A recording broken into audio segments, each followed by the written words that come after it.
जैसे ही 19 लोगों को रिहा करने का और उनकी सज़ाएं माफ़ करने का की खबर आई तो कुछ सोशल मीडिया अकाउंट्स ने कहा कि ये अच्छी एक नुक्ता आगाज़ है फ़ौज की तरफ से कि ये नफ़रतें कम हों, जो लोगों के सेंटिमेंट्स हैं वो पॉजिटिव होना शुरू हों।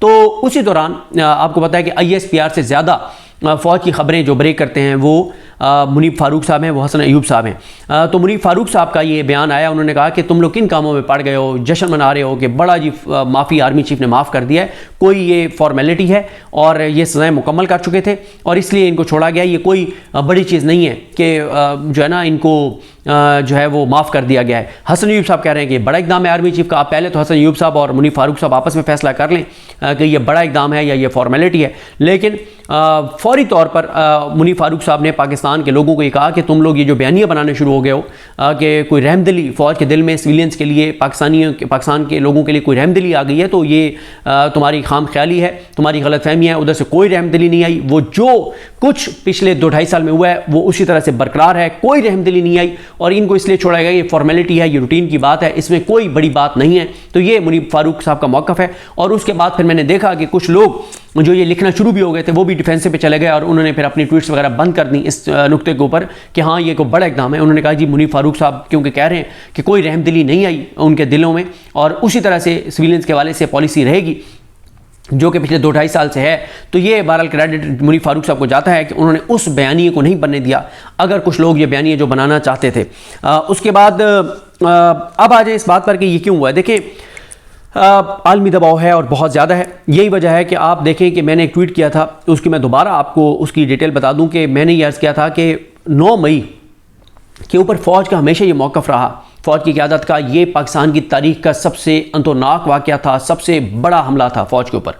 अच्छा, पाकिस्तान की तारीख़ का अगर सबसे बड़ा हमला था तो ये कैसे हो सकता है कि सबसे बड़े मुनज़्ज़म हमले में आप 2 साल से लेकर 10 साल तक सज़ाएँ दें, क्योंकि आज तक फ़ौज के जो भी उनके दफातर हैं, उनके मराकज़ हैं, जो भी उनके इंस्टॉलेशन हैं, उनके ऊपर आज तक जितने भी हमले हुए हैं किसी एक भी हमले में किसी को 2 साल या 10 साल सज़ा नहीं हुई, बल्कि सबको उम्र कैद या सज़ाए मौत की सज़ाएँ हुई, मोस्टली को सज़ाए मौत की सज़ाएँ हुई।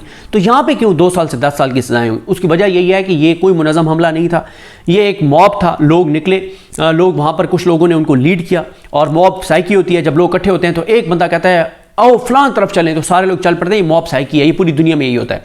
लोग वहाँ पर गए और 10,000 में से सिर्फ 103 को मिलिट्री कोर्ट्स के पास ले जाया गया और उनको भी 2 साल से लेकर 10 साल तक सजाएं दी गई। अब ये सजाएं इसलिए नहीं दी गई कि वाकई इन्होंने मुनज़्ज़म हमला किया, वाकई इन्होंने वहाँ पे जलाओ घिराव किया। ये सजाएं इसलिए हुई कि एक डेटरेंस क्रिएट करने के लिए, एक खौफ फैलाने के लिए कि आइंदा कोई कुछ भी हो मुल्क के अंदर, कोई कुछ भी करे तो कोई फ़ौज के मराकज़, दफातर, इंस्टॉलेशंस के बाहर जाके प्रोटेस्ट ना करे। ये इस डेटरेंस के लिए, इस खौफ के लिए ये किया गया। वरना अगर ये मुनज़्ज़म हमला होता, ये तयशुदा हमला होता और वाकई जाके उन्होंने चीज़ों को जलाओ घिराव किया होता और वहाँ पे हमला जिसको आप कहते हैं वो हमला हुआ होता, तो ये उम्र कैद और सज़ाए मौत की सज़ाएं होती और किसी को माफ़ी ना दी जाती। तो ये मुनज़्ज़म हमला नहीं था, ये बात इस बात का सबूत है। और इसका दूसरा सबूत ये भी है कि अभी तक रिटर्न ऑर्डर्स जारी नहीं किए गए। इसका मतलब ये है कि कोई ऐसे सबूत मौजूद नहीं है कि ये मुनज़्ज़म हमले थे और तयशुदा मंसूबे के तहत हमले थे। ये सिविलियंस थे, पुरअमन लोग थे, प्रोटेस्ट करने के लिए वहाँ चले गए और जब प्रोटेस्ट करने गए तो कुछ लोगों ने लीड किया, कुछ लोगों को अंदर लेकर गए, लेकिन ना तो इनमें से किसी ने कोई आग लगाता हुआ, किसी की अभी तक कोई चीज़ सामने नहीं है, किसी के हाथ में कोई असला नहीं था, कोई वेपन नहीं था। तो इसलिए ये जो 103 लोगों को सिविलियंस को मिलिट्री कोर्ट्स में ले जाया गया था, ये डेटरेंस के लिए था कि वरना जितने लोग वहाँ पर बाहर गए थे वो तो हज़ारों लोग थे पूरे पाकिस्तान के अंदर। ये पूरे पाकिस्तान, ये सिर्फ कोर कमांडर हाउस की बात नहीं हो रही, ये पूरे पाकिस्तान से 103 सिविलियंस को मिलिट्री कोर्ट्स के पास ले जाया गया था। तो ये 103 को ले जाकर निशान इबरत बनाना मकसद था और ये मकसद में कितनी कामयाबी हुई या नहीं हुई, कुछ वीडियो सामने आई हैं, वो मैं अगली वीडियो में आपके सामने शेयर करूँगा। तो मेरा ये ख्याल है कि ये जो कुछ लोग समझते हैं कि हवाओं का रुख तब्दील हो रहा है, मेरा नहीं ख्याल हवाओं का रुख तब्दील हो रहा है, क्योंकि मैं तो मुनीब फ़ारूक साहब की बात मानूंगा जो ISPR से ज़्यादा अथेंटिक ख़बरें फ़ौज के हवाले से देते हैं, फ़ौज की पॉलिसीज़ के हवाले से देते हैं कि वो सिविलियंस के साथ क्या करने जा रहे हैं। तो मैं उनकी बात पर यकीन करूँगा कि कोई हवाओं का रुख तब्दील नहीं हो रहा, कोई किसी तरह का कोई रहम, कोई हमदर्दी, कोई चीज़ नहीं होने जा रही। मुनीब फ़ारूक साहब की बात ठीक है कि ये रूटीन का एक मैटर है, फॉर्मेलिटी है। क्योंकि आप देखते हैं ना कि ईद के ऊपर महीने की सज़ाएँ माफ़ हो जाती हैं, कभी बकरा ईद के ऊपर माफ़ हो जाती हैं, शब बारात के ऊपर हो जाती हैं, 10 मुहर्रम के ऊपर हो जाती हैं। इस तरह के दिनों के ऊपर जो है वो सज़ाएँ माफ़ होती रहती हैं, कुछ दिनों की, कुछ हफ्तों की। तो अगर आप उस हिसाब से भी देखें तो जिनकी 2 साल सज़ाएँ थी उनकी रिहाई ड्यू थी। और वैसे भी अगर रिटर्न ऑर्डर 21 दिसंबर के जारी हो जाते और 26 दिसंबर के, तो अब तक हाई कोर्ट्स में वो चैलेंज हो चुके होते वो फैसले, और नेक्स्ट वीक में उसके ऊपर हेयरिंग्स होती और नेक्स्ट वीक में तकरीबन सबकी सज़ाएँ जो हैं वो वैसे मुअत्तल हो जाती, वो रिहा हो जाते। तो इसलिए ये हवाओं का रुख मैं नहीं समझता कि बदल रहा है। ये मुनीफ फारूक साहब की बात ठीक है क्योंकि वो ज़्यादा बाखबर हैं, उनके पास ज़्यादा खबरें हैं। तो वो ये कहते हैं कि कोई हवाओं का रुख नहीं बदला, ये इस्टेब्लिशमेंट की पॉलिसी सिविलियंस के वाले से वही है जो पिछले 2.5 साल से थी। ये फॉर्मेलिटी है कि बस इनको रिहा करना था तो इनको रिहा कर दिया, और उसको नाम आप रहम की अपील का दे दें, उसको रहमदिली का नाम दे दें, नाम आप जो मर्जी दे दें, लेकिन रियलिटी ये है कि वो अपनी सज़ा ड्यू जो थी वो पूरी कर चुके थे। उनको बाहर आना ही आना था। जिनकी 2 साल सज़ाएँ थी उनका तो ड्यू था बाहर आना, और बाकी जिनकी 10 साल हैं उनकी सज़ाएँ चैलेंज होंगी। तो हाई कोर्ट से अगर किसी आज़ाद जज जो अपने हलफ से वफा करने वाला है उसके सामने लगेंगी तो उनकी सज़ाएँ मुअत्तल हो जाएंगी। अगर चाबी वाले खिलौनों के सामने लगेंगी तो फिर वो ऊपर आ जाएंगी सुप्रीम कोर्ट में, और सुप्रीम कोर्ट में ये केसेस जो हैं वो रेगुलर बेंच ने सुनने हैं, ये आईनी बेंच ने नहीं सुनने। तो जब रेगुलर बेंच सुनेंगे तो फिर इनको ज़मानतें वैसे ही हो जानी थी और सज़ाएँ कलअदम भी हो जानी चाहिए थी। तो ये जो लोगों को छोड़ा गया ये एक ड्यू प्रोसेस है, इससे ज़्यादा नहीं है। और आलमी दबाव इस हद तक ज़रूर लिया गया है कि किसी को सज़ाए मौत और उम्र कैद नहीं सुनाई गई, वरना जिस तरह से एक थी कोशिश के डेटरेंस क्रिएट करने के लिए, मज़ीद खौफ और रास लोगों के अंदर फैलाने के लिए कुछ लोगों को उम्र कैद और सज़ाए मौत दे दी जाए, वो नहीं दी गई।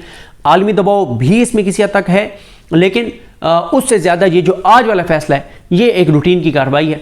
इसको कोई बहुत ज़्यादा आप ये मत लें कि हवाओं का रुख बदल रहा है या ये हो जाएगा वो हो जाएगा, कुछ ऐसा अभी तक होता हुआ नज़र नहीं आ रहा। और ज़्यादा जो है वो मैटर करता है कि इंटरनेशनल दबाव पाकिस्तान के ऊपर कितना आता है। पाकिस्तान वही दबाव लेगा, पाकिस्तान के अंदर कुछ नहीं बचा, ना पुरअमन एहतजाज का रास्ता बचा है 26 नवंबर के बाद, ना अदालतें पाकिस्तान के अंदर एग्जिस्ट करती हैं। और या ये अफरीदी साहब बैठे हैं, लेकिन कौन सा कोई एक फ़ैसला उनका बता दें जिससे पाकिस्तानी को कोई फ़ायदा हुआ हो। आईनी बेंच जो कुछ कर रहा है वो आपके सामने है, लाहौरी कोर्ट आली नीलम साहब के फ़ैसले आपके सामने हैं, आमिर फारूक साहब के फ़ैसले आपके सामने हैं। तो दो ही चीज़ें आगे मैटर करती हैं, एक इंटरनेशनल दबाव, क्योंकि पाकिस्तान हमेशा इंटरनेशनल दबाव ही लेता है, हम अपने 25 करोड़ लोगों की आवाज़ नहीं सुनते। और दूसरा यह है कि अगर इमरान खान मार्च के बाद एक और मार्च की कॉल दे देते हैं तो वो एक होगा इस निज़ाम के लिए थ्रेटनिंग होगा। उसके अलावा तो इस निज़ाम के लिए कुछ भी थ्रेटनिंग नहीं है, कोई परेशानी नहीं है, क्योंकि अदालतें इस निज़ाम के साथ हैं और आईनी बेंच इस निज़ाम के साथ है। और हाँ, जाते जाते मैं ये ज़रूर कहूँ कि ये एक तरह से आईनी बेंच को तो कंटेम्प्ट प्रोसीडिंग करनी चाहिए कि हमने कहा है कि सज़ाएँ दें और आप माफ़ कर रहे हैं लोगों को, तो आईनी बेंच को तो चाहिए अमीनुद्दीन खान साहब को, जमाल खान मंदोखेल, मोहम्मद अली मज़हर साहब, शाहिद बिलाल हसन साहब और मुसरत हिलाली साहबा और नईम अख्तर अफ़गान साहब, और इन सारों को मेरा ख्याल है कि कंटेम्प्ट प्रोसीडिंग शुरू करनी चाहिए कि हमने कहा है कि सज़ाएँ दो और तुम लोग सिविलियंस को माफ़ करते फिर रहे हो। तो बहरहाल ये आईनी बेंच के लिए एक सेटबैक है कि वो चाहते थे कि सिविलियंस को सज़ाएँ हों और इधर सिविलियंस को रिहा किया जा रहा है। मुझे अपनी दुआ में याद रखें। अल्लाह हम सबका हामी नासर। अल्लाह हाफ़िज़।